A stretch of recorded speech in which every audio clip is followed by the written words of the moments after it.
Time for Dart Talk. Brought to you by TheDartZone.com.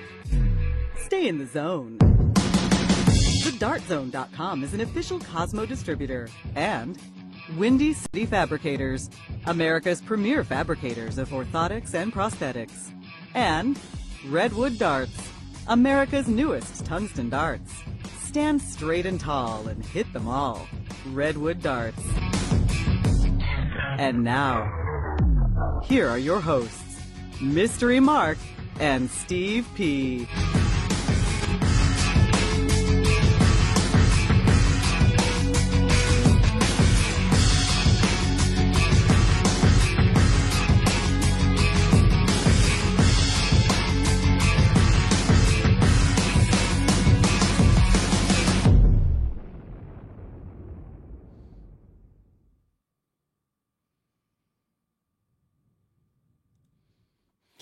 Okay, welcome to Dart Talk. Welcome. On a Tuesday. Wow.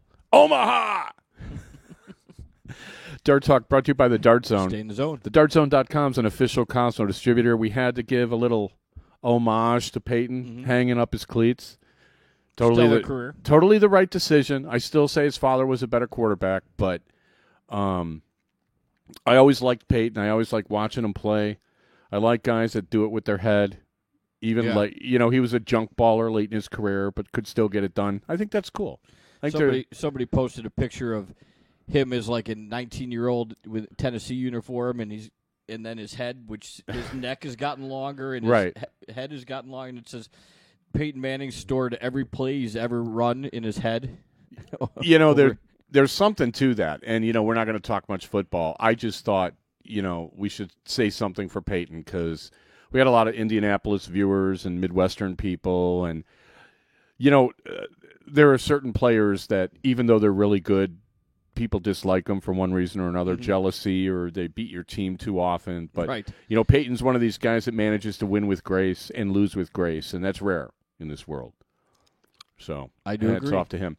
One quick announcement that we got right before the show, if I can find it. Are you political at all? No. Yeah. Lucky you. Apparently, something happened to the drinking water in Flint, Michigan. Yeah. Okay. I don't know exactly what happened, but it's brown. Well, apparently there are like children with lead poisoning, and it's this whole big to-do. They're and getting the blame game has started, and ADHD and all kinds of other problems are coming out because of it. You can't get it out of your system. I mean, you can't like plasmapheresis or dialysis. You can't get the lead out of your system, and it ends up going into your brain. So that's why they stopped selling lead paint when we were kids, or when I was a kid.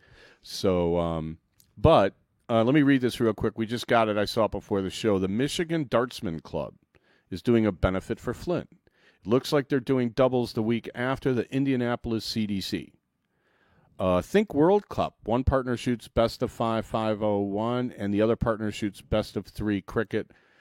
They then come together for a true four-man doubles, 0-1 cricket, cricket 0-1 choice, pool play, and then bracket. Everyone is promised 7 sets, 4 matches. Sound cool? Yeah. That's a decent amount of darts. Okay. Well, so everybody, I guess, circle the date the week after the Indianapolis CDC, and if we get any more info on this, we'll keep you posted. I thought it was pretty cool. So we thought we'd pass it along. A lot to get to. There's been a lot of local darts going on. We'll have to kind of rip through. The biggest tournament of the weekend was the UK Open. Yes. A lot of fireworks. Some fireworks there. He may not be able to be stopped. You can probably just contain him. Yeah, you have to lock him in the car and then take the car and drive it off the ferry into the whatever the Lakers Thames did River. to Golden State's players before that game, that you have to do use to that recipe. Yeah. Send the cheerleaders in the night before. I don't know what to do. Van Gerwen is just right now playing at a level with which almost no one is familiar. I mean, you've seen Phil at times really play stellar darts, but I mean, this guy's kind of doing it automatically.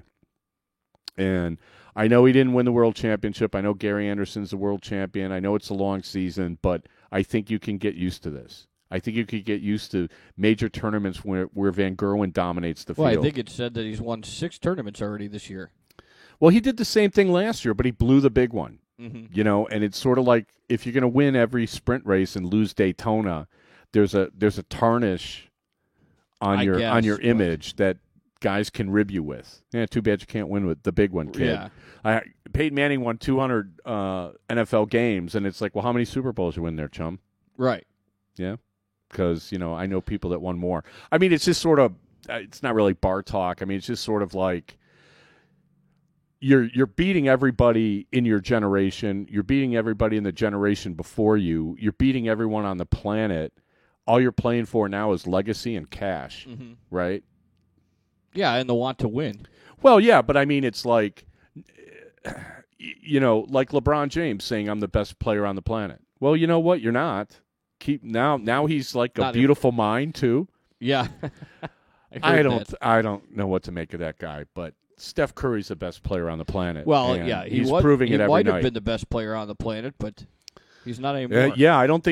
I think that's right. Phil Taylor was the best dart player on the planet. I don't think anybody is going to make a case for anyone but Michael Van Gerwen. Van Gerwen may have lost world championships or may not have won it last year, depending on, you know, how you butter your toast or butter your bread. But who you got one match for somebody to save your life. Who you want throwing it? Don't butter your bread and then put it in the toaster, though. That's a bad idea. Well, what you do is you butter it very, very lightly, and then you get like a nice brown on it. Oh, okay. But if you like slather it on there where it drips, it's a fire. No, only enough that you can actually.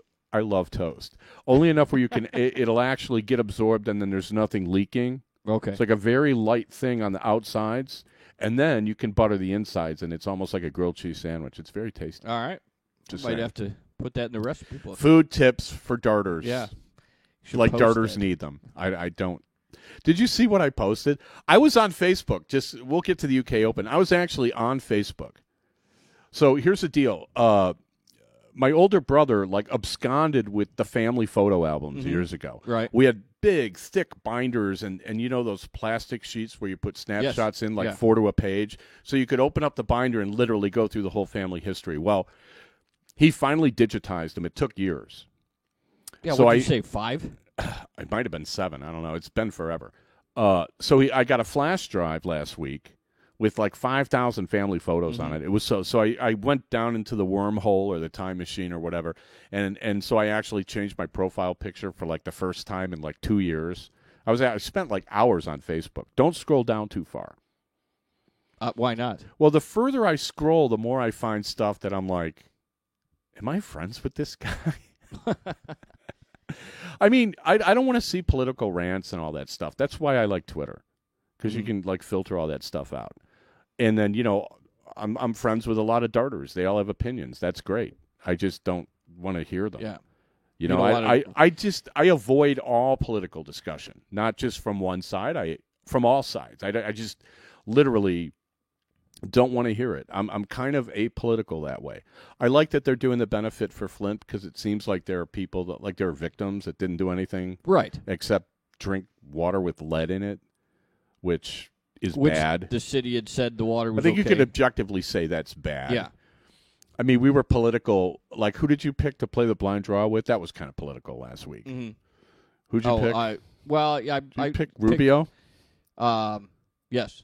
And I picked Kasich. Did I pick Rubio or? You didn't pick Cruz or Trump. I think you Cruz? picked Rubio. I picked Rubio. I was surprised by that. Yeah. Guess who Jill picked? Hillary. How'd you know? I just a wild guess. Just came to me. And when she told me about it, she had this smile on her face oh, I got the best doubles partner ever. And I'm like, she won't be able to hit a double. I guarantee you. But okay, have fun. All right, let's get to the UK Open. There were a lot of matches. I went through the first couple of rounds, and these are the notable matches. Aaron Monk beat Robert Thornton 6-4. Mm-hmm. That's a huge feather in Aaron Monk's cap. Young guy, Colin Monk's kid. So good for him. Dean Winstanley beat Kevin Painter 6-4. Two veteran tour players. Dean Winstanley getting the best of them there. My buddy Matt Clark beat Mike DeDecker 6-5. Mm-hmm. I'm always happy when Matt Clark wins anything. Okay. Any match. Well, for a while, he was one of the best floor players on the PDC, but then, like the big stage matches, he never did much. But on the floor, he's top 4, top 8, win here, there. So he was doing really good. Joey Tenberge over the Flash, Mark Dudbridge, 6'5". I think you could pretty much close the book on Mark Dudbridge. Really? Let's face it. He's got to wait another year. He's way down on the rankings. He doesn't seem to be able to find the form he had when he was like climbing up in the rankings and he was top 10. I think, he had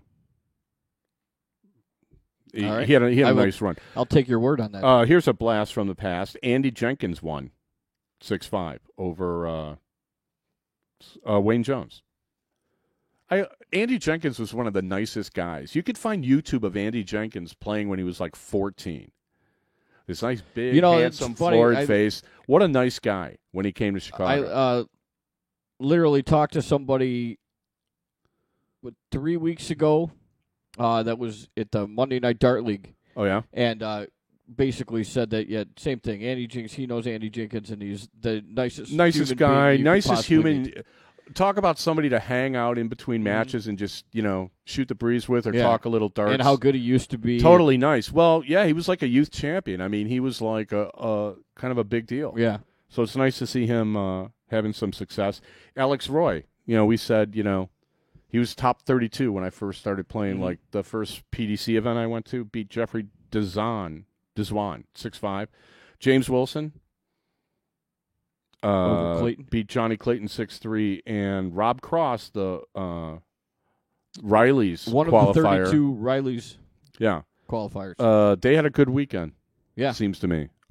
He beat Wes Newton 6'4". So that gets us through round 2, and then you're going to rip through round 3. Evening session of the third round, Adrian Lewis beat Tony Newell. Phil Taylor beat Aaron Monk. Anderson beat Chisnell. Van Gerwen. Anderson beating Chisnell. What was the final 9-7. Okay, that's one break a throw. Mm-hmm. Dave Chisnell's got to just be shaking his head like, what do I got to do to get a decent draw? Right. To get Gary Anderson in the third round when you're both literally Premier League players. You're playing them kind of early. I know they do redraws and everything, but still, that's a very unlucky draw for a guy of Dave Chisnell's caliber.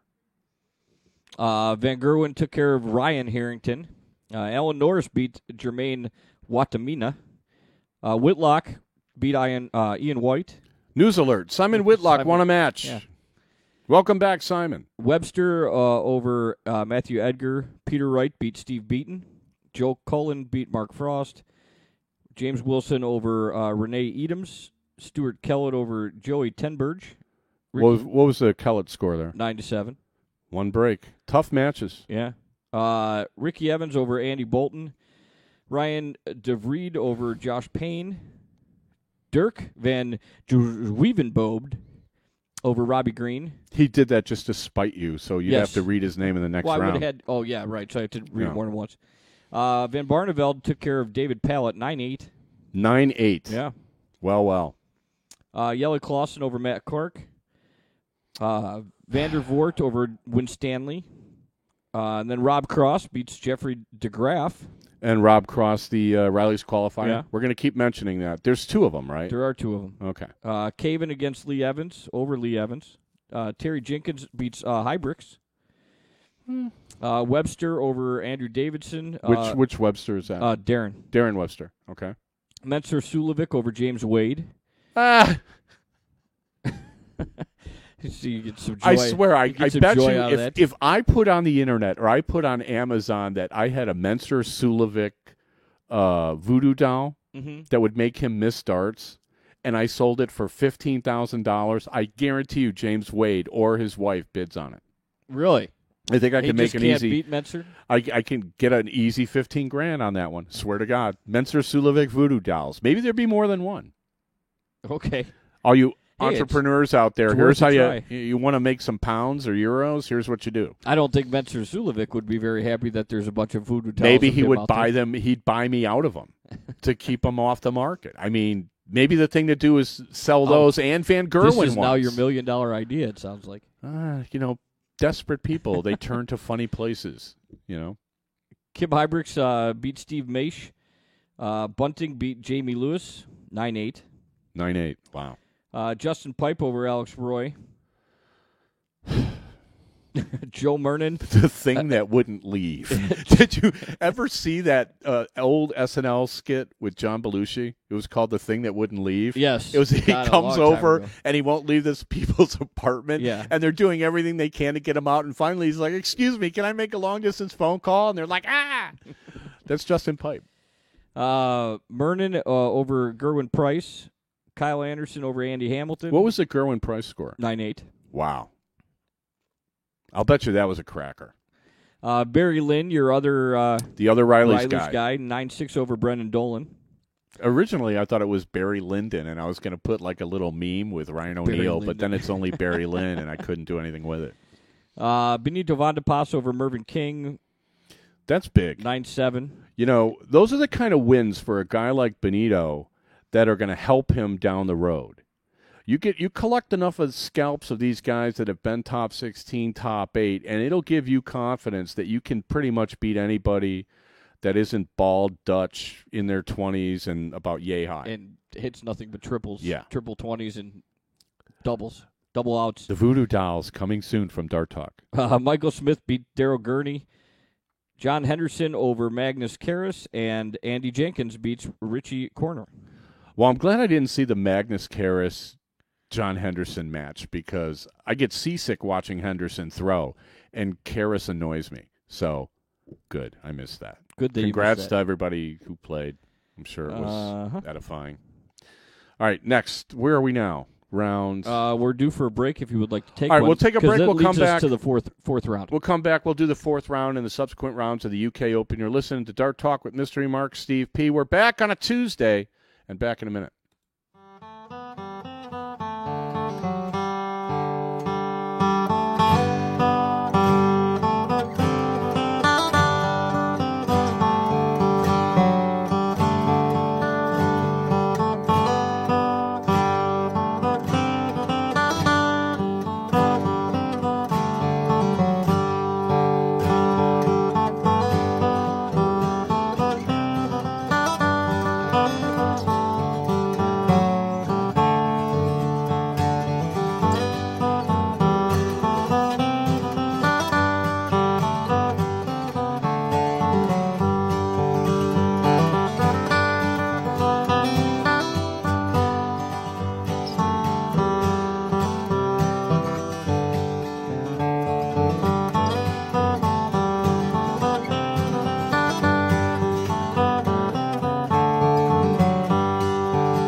Dart Talk agrees to adhere to the Geneva Convention in treating fairly its prisoners in their war against lackluster darting administration and behaviour.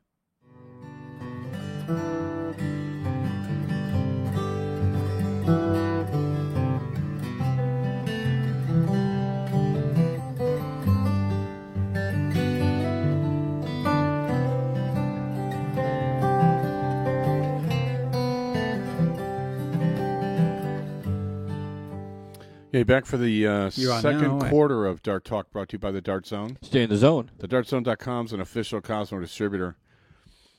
We've had quite a day. We had the longest pre-show fist fight we've ever had. It took, 18 holes? Yeah. And, an hour and so of driving. 2 hours of driving and dinner. It was well worth it. Yeah. I enjoyed it. It's a fantastic day. Best one of the year so far.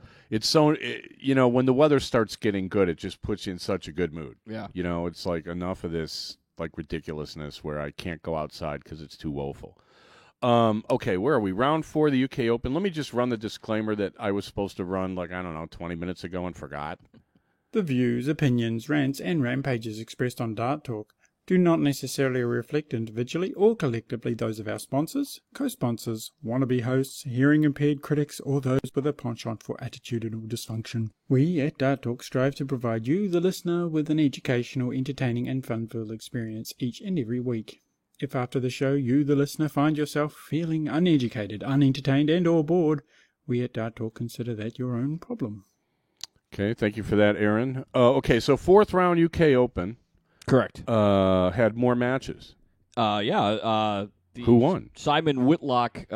End of the road for Simon? End of the road. Benito Van de Pas beat him 9-3. Ugh. 9-3 is like kind of a whooping. No, it's kind of more than a whooping. Well, okay, I can't compare it to like Misha Tate or Holm or Nate Diaz. Yeah.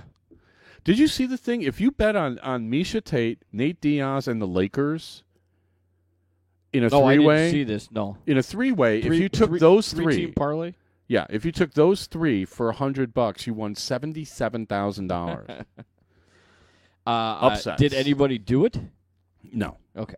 No, but somebody put like, I don't know, 7,500 on the Warriors to win outright and would have won $50 if they won and they lost. I don't know what that guy does for a living. Yeah, right. Read Pacoda projections, maybe. I mean, why would you do that just to win $50? That doesn't make any sense. He must have just figured, what the heck? I could use $50. I can use $50. Yeah. Pay my bar tab. But you had 7,500. Yeah, I don't know. What money is a tool. If you have $7,500, what money is a tool. What difference is now if you have 7,550? I'm thinking if you're a professional gambler and you're like, well, what can I win with tonight? Well, the only thing I can see winning with is the Warriors, and I don't like the spread, so I'll just bet them straight up. At minus 1,500? You have a safety deposit box in the casino with $3 million in cash. So okay, right. 7,500 isn't that big a deal. That's the only thing I can think of. $50. I mean, I'm pretty sure if you mortgaged your house for the 7,500 to put on the Warriors to win $50, you don't deserve to own anything. True. So good for you. You got what you deserve. There was like a 93% chance that they would win. Only 93 because you're not. What's 93% of 7,500? I don't think it's 50. I don't think it is either. Yeah. That's why it really doesn't make sense. Yeah. Anyway. Okay. Peter Wright over Jenkins, Terry Jenkins. Close? 9-5. Okay. Van Gerwen beat Rob Cross 9-5 and had a 9-dart finish. And Rob Cross won 9 legs, so good for him. 9 legs? Well, 5 legs. I'm sorry. He won 5 legs. If he would have won 2 more, he'd have won half. Right. I mean, well, my math is bad tonight, so forget what I just said, but good for him anyway. And he gets a 9-dart finish thrown at him. But, so you have a good run, and you got to play the world number 1. And he's throwing 9 darts and taking out 170s and stuff, so it's kind of like shake your head, move on. Right. Do the best you can. No pressure. No expectations. No. I must have played pretty well, though. Yeah. Wonder what the over-under legs of him winning was. I'll bet you it was under 5. Yeah, probably. I'll bet you it was like 2.5. Yeah. Yeah, if Whitlock's going to only win 3 against Van de Pas, you got to think that. There's some dude from Riley's. I mean, Phil Taylor over Van Barneveld, 9-3. I've heard of him. 9-3. Yeah. Bunting over Caven, 9-6. Vandervoort over Andy Jenkins, 9-2. Adrian Lewis, 9-6 over John Henderson. 9-6. And then your upset of the 4th round, Barry Lynn, the other Riley's qualifier, 9-3 over Gary Anderson. 9-3 over the reigning world champion, Gary Anderson. Did he even show up, or did this guy just absolutely flummox him? Yeah, well, Gary Anderson was in Golden State's hotel room that night. Okay. So now the Golden State conspiracy theory. Yeah. I don't know how much we'll make on the Barry Lynn voodoo doll. I think we'll make more on Van Gerwen and Sulovic. Sure. But keep it in the back of your mind. Well, and what do you think the over-under on Barry Lynn's legs winning was? That same thing as against Anderson? It was probably sure. Yeah, it wasn't 9. No. It wasn't 8.5. I guarantee you that. Right. Joe Cullen over Alan Norris. Mark Webster over Dirk van Duivenbode. I'm getting better at that. Well, and now he's out. So and now he's all out. that time was wasted. Thank you. Kellett over Michael Smith. Yelly Clausen over Joe Mernon. Kim Hybricks over Justin Pipe. 9-3 whitewashing. Thank you, Kim. Kyle Anderson 9-2 over James Wilson. Darren Webster 9-2. 9-2. Wow. Darren Webster and Ricky Evans tight match. Webster won 9-8. And well, good for him. Ricky Evans is up and coming. 9-8. Mm-hmm. That's nice. And Menser Sulovic also 9-8 over Ryan DeVerde. Get your Menser Sulovic voodoo dolls. Yes. Only from Dart Talk. Before you move on, I just want to say one thing about the format that they use for this tournament, because it is unusual, and we've talked about this before. I think the ideal tournament format is something that's open to everyone. Mm-hmm.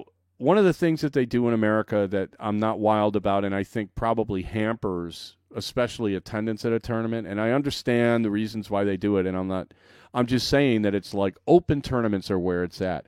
If everybody who's got a set of darts can somehow qualify to get into your deal, then I think your tournament has way more legitimacy than one where, well, it's only people that play on certain machines on certain nights, and if they have to play 30 weekends a year and la-di-da-di-da, that's a load of bunk for me. Yeah. It's like, hey, here's our tournament. You show up, and you have the same chance as anybody else to win. That's the American way. So to speak. I mean, at some point, you got to make a putt. Yes. Right? Right. Anyway, I just want to get that off my... We head to the fifth round. Okay. Joe Cullen over Stephen Bunting, 9-7. Yeah, I'd have to say that Bunting would have been favored there. Joe Cullen's been a solid young player, and he's been steady in a lot of big tournaments. That I think though is one of the biggest wins he's had. Phil Taylor over Vincent van der Voort, 9-7. 9-7. Van der Voort is going to buy the Phil Taylor voodoo doll for sure. Yelly Clausen 9-7 over Adrian Lewis. I have to say that's a bit of an upset. Although Yelly's been playing better the last year or so. Yeah, I'm pretty sure, especially in England, that Adrian Lewis would have the majority of the crowd support and more dollars on him. So I think that's an upset. Van Gerwen 9-2 over Hybricks, Kim Hybricks. No problem there. Wonder what the over-under on Kim Hybricks was there. Mark Webster, 9-5 over Menser Sulovic. He has bought the doll. So, of all people. Mark Webster. Okay.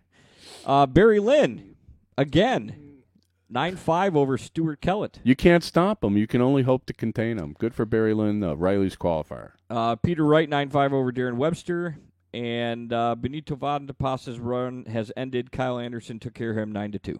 Well, I mean, that's two wipeouts in a row for Kyle Anderson. I mean, I haven't seen him play this year. I wonder how much his game has really improved, because it was pretty good to begin with. So it's kind of interesting. He may be the best Australian in the world now, since Whitlock is kind of like vanished. All right. That brings you to the quarterfinal matches. Quarters, getting serious now. Getting serious. This is serious. Yelly Clausen against the aforementioned Kyle Anderson. Yeah. 10-0. 10-0. Yelly Clausen. Is that won. a typo? 10-0. 10 You couldn't hold your throw once? Oh, you're not going to feel good about that. So apparently he didn't. Feast or famine. Yeah. Streaky. Peter Wright, 10-7 over Joe Cullen.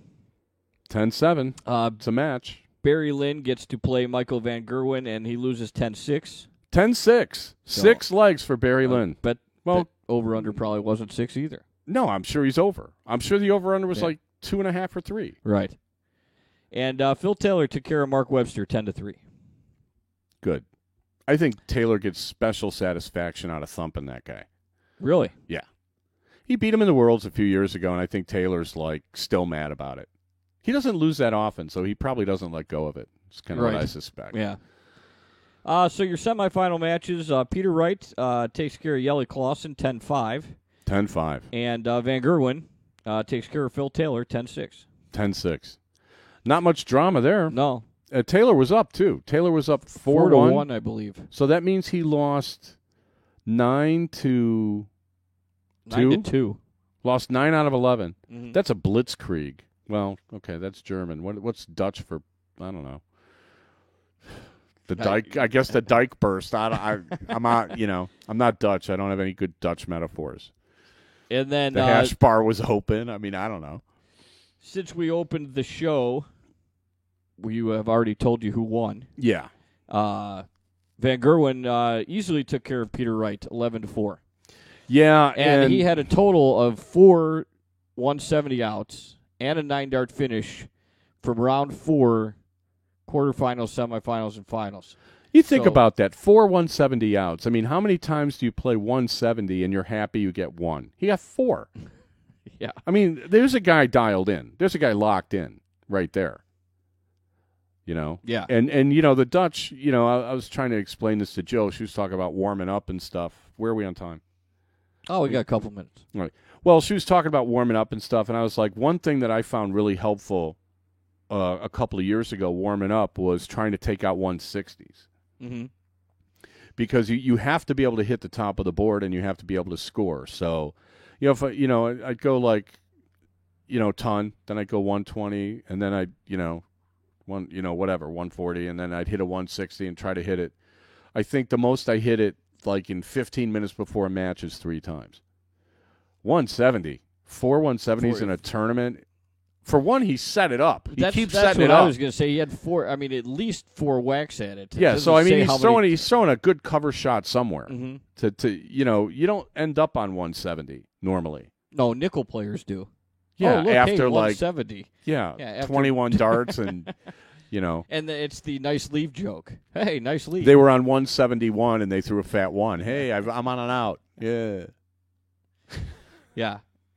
Can't take it anymore. All right, we're going to take a break. We'll come back and we'll talk about American darts. That'll be interesting. You're listening to Dart Talk with Mystery Mark, Steve P., and this will be a quick break. We'll be back.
An homage to all you people who play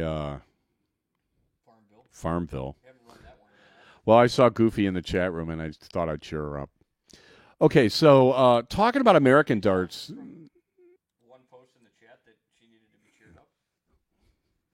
I don't know. Was I right? I don't know. Okay. There's also the Premier League, but we can get to that later. You played yesterday? I practiced. You practiced. You literally decided, I am going to practice darts, sir. And away you went. I was really dead at work. Oh, yeah. So it's Monday night. So I had, I actually thought it would be busier. It was warm and it was. I think all the juice for like college basketball is kind of down these days. Well, there wasn't anything really going on. There's like games, but some conference tournaments or something. just starting up. Yeah, but nobody cares. Conference tournaments right. Are ending. Yeah. But not much appeal for that. She says thanks. Oh, she's welcome.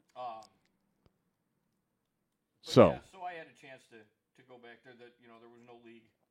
They were either on a bye or. Is it true that the reason you really stopped playing darts is you got a girlfriend? No. Okay. You give and you take back. Whoops. Okay, so nobody can Hello. actually hear you. Okay, so let's try that again. so you were talking that you were playing. Oh yeah, well I got to practice. Okay.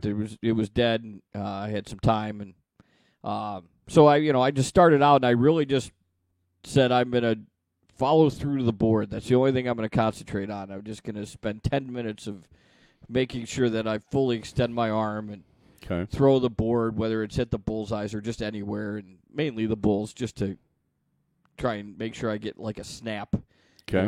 And follow through. So I did that for about 10 minutes. Actually kind of felt good. And so then I just started throwing at the 20s, and I was hitting more triple 20s in a short amount of time than I've hit in like 3 years. Well, how much have you played in 3 Well, years? But so, okay, you had a very positive practice Right. session. So, you spent 10 minutes getting It your was a little arms frustrating, though, because there was many times that I hit the first 2 triple 20s, and I and then below the third one into the one. That's just But- all that is you're thinking about the third dart too much. I mean, there's a certain amount of, and I've seen it in someone very recently where they press on their third dart and it just goes askew compared to the first two. Right, because And that's mental. even if it's only just a split second instead of just continuing the rhythm of the throw. Yeah. Just that split second of, I I've got can two in win. there. Yeah. Yeah. But I mean, I hit a decent amount of.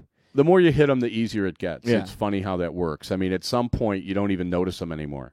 And you're like, there's one. And I think that this is where electronic players have an advantage over steel tip players because they're used to the success of hitting, having 3 in a bed, hitting a 9 count, whatever you want to call it. Right. I mean, they're used to it because it happens much more frequently. So when they go I and agree try with to that. play a steel board, they have way more positive expectations because they're used to hitting stuff. Whereas like people that only play steel, especially if they remember too much, there's too much negativity in their game that they bring to a match like a big luggage cart of all the times they missed. Right. Whereas like some people just remember the good stuff. You know what I mean? Oh, yeah, sure. So I've noticed that in certain people, and at first I wondered, are they just kind of naturally cocky and stuff like that? But then I realized that, they have a lot of success in the games they play, and they're just bringing that confidence with them. Mm-hmm. Now, they're not going to hit as many on a steel tip board, and if they stick with steel, that may lessen. But I think that's one advantage you have if you're going to play electronic darts is it should help your confidence just in the sheer act of hitting what you're aiming at more often. Simple idea. That makes sense to me. Yeah. So, but yeah, and then I would take a break, and then I would go back and throw like 15 minutes later, and obviously I had some buster little practice throws and wayward darts, but sure.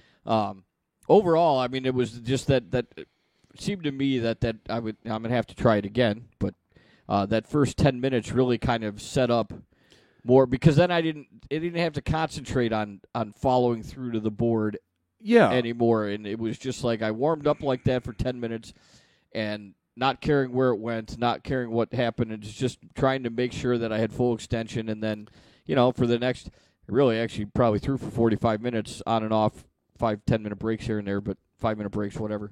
And it was actually kind of positive. Yeah, when you think about it, the what you just described, where you're just going to take 10 minutes and not really even aim, but be more concerned with like just getting your arm extension and getting your fluidity down, and then once that is done, starting to worry about what you're aiming at. See, you don't do that when you play League. You tell me that like. You'll do the 10 minutes to get your arm loose, but then you're trying to play a match. Yeah. Right. So you're missing the intermediate step of, okay, now that once I got loose, now let me try to dial it in. Mm-hmm. Whereas you remember what I was like on League nights. I mean, I would come in there and I would get loose throwing at the double bull, and I would just say as soon as I hit 10, then I'll do something else. Then I'd do the other stuff I would do. And I don't know, I think that helps you prepare for playing.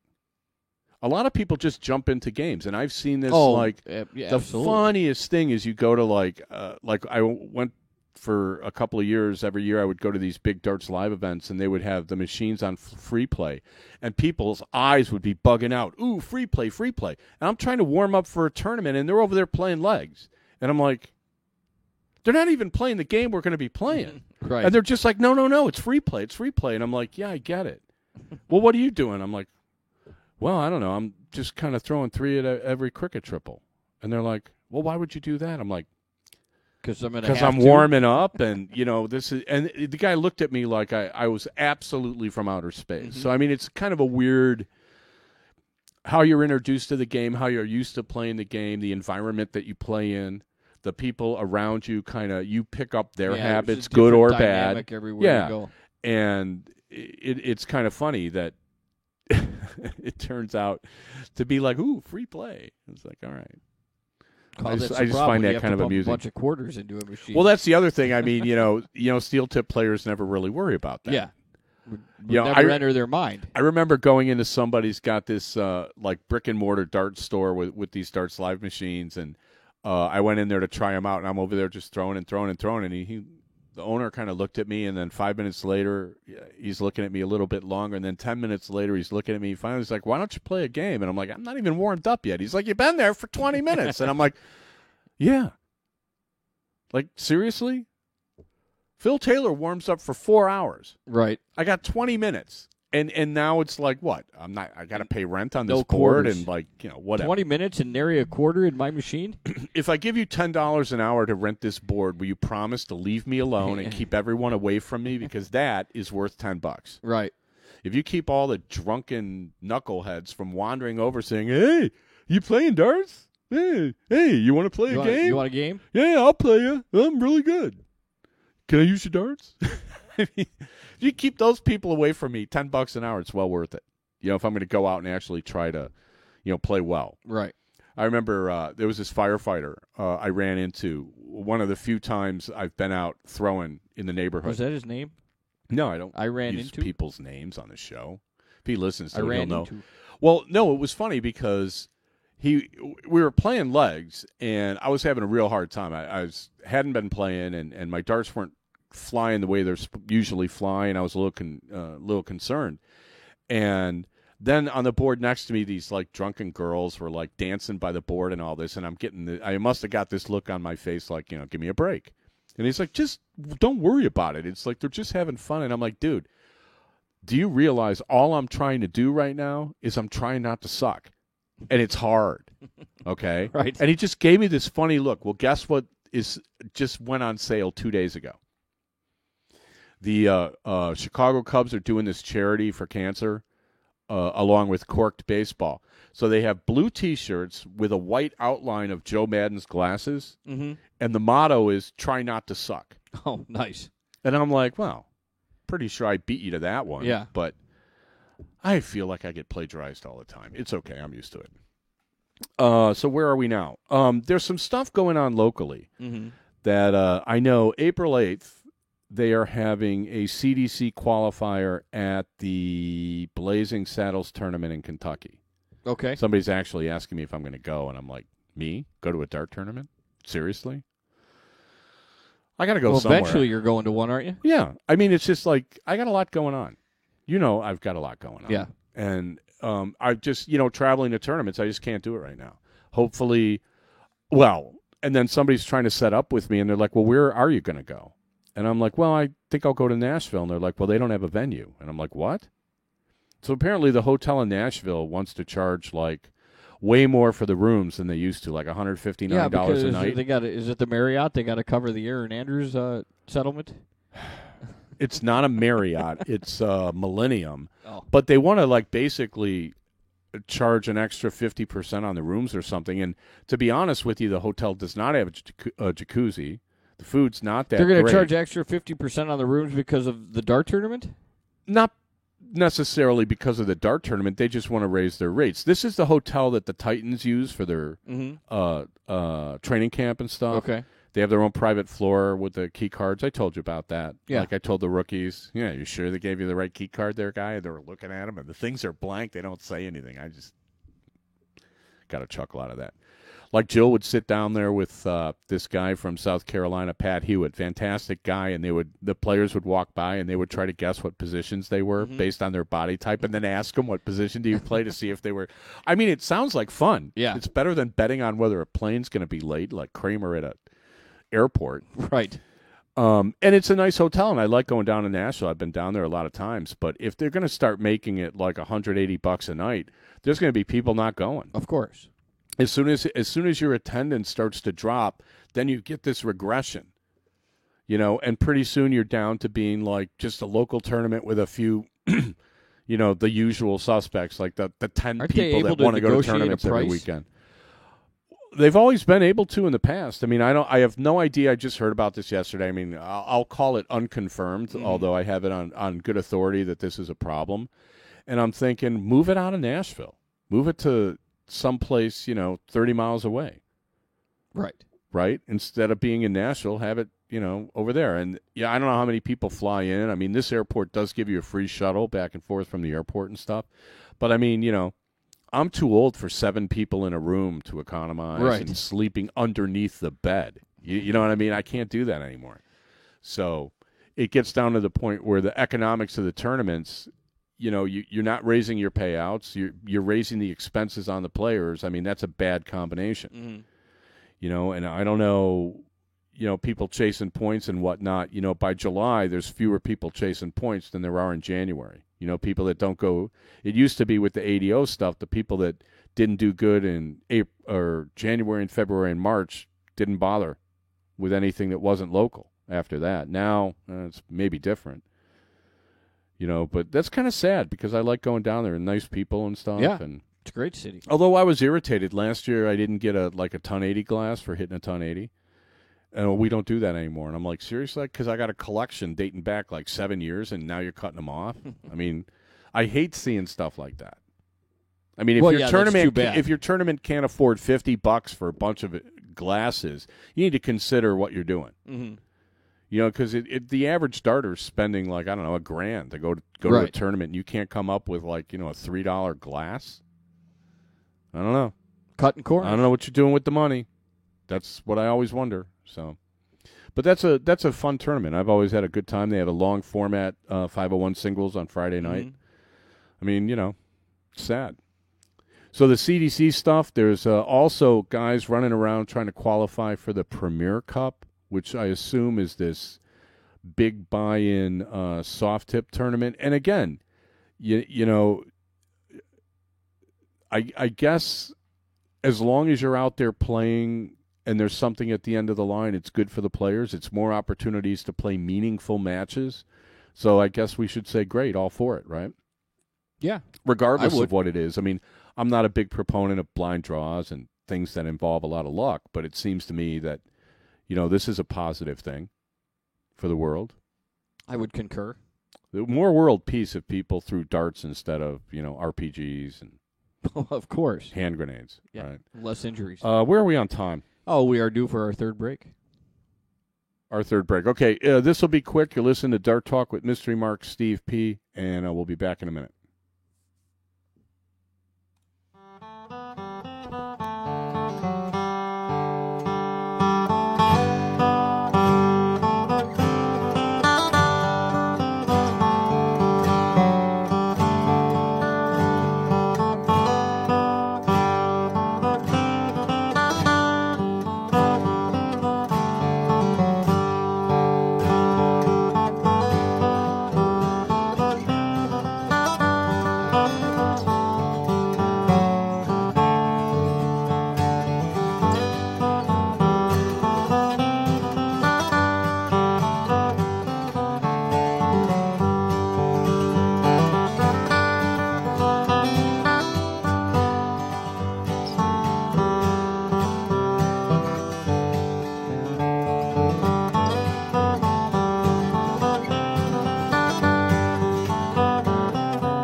Hey, back for the fourth quarter of Dart Talk, brought to you by the Dart Zone. Stay in the zone. TheDartZone.com is an official Cosmo distributor. I like it better when you have to do the music. We had issues before the show. We had to kind of jury-rig the whole thing, so luckily no one's listening. Omaha! Okay, so the Premier League, they had Week 5 last Thursday. They're going to have Week 6 in Nottingham on Thursday. Correct. But they appear not to have listed the matches on who's going to play who. I assume that's because they don't know. They've already sold tickets to the events, and the events sold out. Well, no, because they had guys sick out the first and second week, so then guys playing extra matches and la-di-da-di-da. So I assume they sat down with everybody on Sunday at the UK Open. It's like, okay, what are you doing? So, although Chizzy wasn't there probably on Sunday because he lost, so he left. I don't blame him. All right, so what happened last week in the Premier League? March 3rd, Phil Taylor beat Adrian Lewis 7-1. I think we both picked Taylor. Probably. Yeah. James Wade beat Chisnell 7-4. Huh. Okay. James Wade, Cincinnati. I don't know. He seems to be. I'll give you the league table after this. He seems to be doing all right. Wade's doing way better than I thought he would. He refuses to go away. Gary Anderson 7-4 over Robert Thornton. Okay. Van Gerwen 7-2 over Peter Wright. 7-2. Yes. And Michael Smith 7-5 over Van Barneveld. Okay, and then Van Barneveld lost to Taylor at the UK Open. I mean, I don't know what to make of Raymond anymore. You know, he has his, any really good starting pitcher, if they have their good stuff, tends to win. Right. Guys, they find a way. Yeah, but, is Barney the kind of guy that can win without his best stuff anymore? Because he seems to get thrashed a lot more than he used to. Like in the last 3 years, he's probably lost more matches than he did in the last 9 years. You know what I mean? Right. And he seems like he's losing earlier and earlier. I mean, I know the Premier League's like kind of a different thing, but 3 or 4 years ago, Barney was a lock for the semis. Yeah. He's not a lock anymore. Well, you'd have to look at his numbers then, I guess. If his numbers have stayed consistent and everybody else is improving because obviously the averages are going up, then, he just is stagnant. Yeah, I don't know. I mean, the better you get, the harder it is to improve. I think Van Gerwen is kind of showing you right now, here's what the top, here's where the top is. Yeah. Right?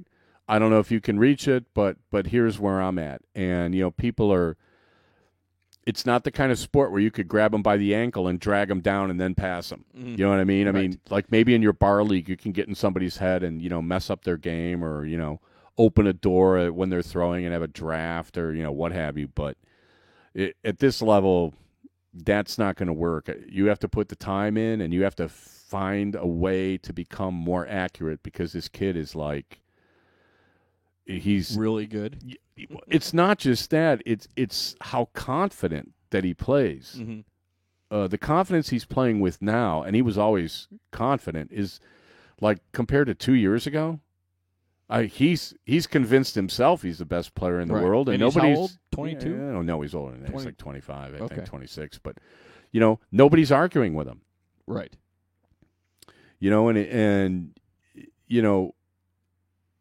At some point, players start playing a reputation. There's a lot of the tournament players that go around to a lot of tournaments in America, win a lot of matches by their reputation. You got people quitting the minute they hear the name called. And they get away with 24 dart games. They get away with missing 6-7 darts at a double. And then the other guys are like, oh, my God, I got a chance to win. And then they chuck one into the wall. I mean, that doesn't happen really on the PDC tour like that, but I think when you see Taylor playing MVG and Taylor blows a leg on his throw by missing 2 darts at a double, the look on his face is I can't get that back. I can't break this kid if he's just going to rain 12 darters on me, and that's kind of what he's been doing. And then when he does have an off leg and he does go into one of these lulls, are you the kind of player that can be like, this is my chance, turn it up, and, get some legs off them and keep it close, because nobody seems to be doing that. Right. There seems to be this resignation that everyone's playing for second place. Now, the Premier League's got another, 5-6 weeks to go, whatever. Where are we on the table on that? So right now, after week, night 5, Van Gerwen and Taylor both have 8 points. Peter Wright is third with 7. Adrian Lewis and James Wade have 6. Gary Anderson 4. Van Barneveld 4. Chizzy 3. Michael Smith 3. And Robert Thornton has 1 single point. So Robert Thornton has left the building. Yeah. I think we could safely say that. Who are the bottom three? Smith and Chisnell are so they're playing for top 4, right? Who's got the extra matches? Who's already played more than the other guys? I didn't write it down for you earlier because played. James Wade's played 6. Michael Smith has played 6. Okay, so their numbers are inflated. Yes. And then Gary Anderson and Robert Thornton's numbers are deflated. Right, they have only played 4. So given that, Anderson. Who are the top 4? Can Anderson break into the top 4? Yeah, because he's at 4 points. So Wade and Lewis. Wade, so if he wins his extra match, that puts him at 6 in a 3-way tie for 4th. Right, but with Wade having 1 extra match in his pocket. So Wade's got 6 with an extra match. Yeah, that puts him in a bad spot. So yeah, if Anderson wins, he would go into a 3-way tie for 4th with Wade and Adrian Lewis. Okay, so Wade is basically 5th with Adrian Lewis 4th because of the extra match. Correct. And then it's a matter of whether Anderson is tied for 4th or 5th. Mm-hmm. But your top 3 are Wright, Van Gerwen, and Taylor. Yeah. Okay. Well, it's pretty clear-cut now. I mean, for only 5 weeks in, you've kind of separated the bottom 2 for sure. Yeah, Michael Smith with an extra match. With an extra match and only 3 points, and then Robert Thornton with 1 point. Even though he's got an extra match, so he could have 3. Who's that? Thornton. He's 1 match behind. But even 3 puts you at the bottom, right? Yeah. I mean, Smith has 3, and who else? Who's at the bottom? Chizzy. And Chizzy's only got 3. Yeah. Wow. I don't know what happened to Chizzy, but okay. So you got 3 guys that are basically semi out of it already, and they're going to have to play each other. So, right, exactly. It's going to be tough for somebody with 3 points to climb up when the leaders are at 8. Mm-hmm. That's 2.5 matches, right? Hoping the other guys out are of losing. 5 left. Yeah. Wow, that's going to be rough. That's not good. Yeah, that's going to be rough. The race for the 4th spot will be interesting. Right. And we'll see who makes a move. I mean, Peter Wright is sitting pretty, but needs to keep winning, and for that matter, so does Van Gerwen and Taylor. Yeah, because if Gary Anderson doesn't do anything with his extra match, if he draws, he's only up 1 point on RVB, but they would both have a shot at fighting. So you could have a possible 4-way. Yeah, I mean, people for the 4th spot. I would say that. Yeah, I would say Thornton and Smith are the guys that are kind of out of it, and then the guys just above them are sort of like they're all playing for 1 spot. Yeah, there's very little margin of error there, and for Taylor and Van Gerwen and Wright, I mean they could draw out and probably be okay. Mm-hmm. I mean, so the minute they get their 7 legs, I mean, they should be good to go. So it'll be interesting to see what matches are left. And we will cover that next week. If you tune back into Dart Talk, we will talk about the results in Nottingham, and then we'll preview the following week. There will not be a next week. Oh, right. I have a board meeting. You have a board meeting. So no show next week. That everybody will be happy about that, since no one's watching this one. Oh, right. Okay, but we'll be back in 2 weeks from Tuesday. Tuesday is our night now. Tuesday's the only night, and we'll be doing Correct. Tuesday nights probably until August or September. So hopefully that works out for everybody. And, if you got league and stuff on Tuesdays, then, we apologize to the Wednesday people that couldn't listen on Tuesday. But it was unavoidable for us, and we did want to try to, keep doing the show for the people that want to listen. So thanks, everybody, for tuning in. Don't forget, you can find the shows, the videos on YouTube at our channel, Dart Talk US, all one word. iTunes, Stitcher.com, TuneIn.com for the podcast. You can also get that off our website. There's an archive page with all the audio for you people that want it. Is that everything? I believe so. And we're on Facebook and Twitter, so hit us up. Thanks, everybody, for listening, and we will Dart Talk to you in 2 weeks. What is that, the 22nd? March 22nd, first day of spring. Yay. Take care. Safe travels.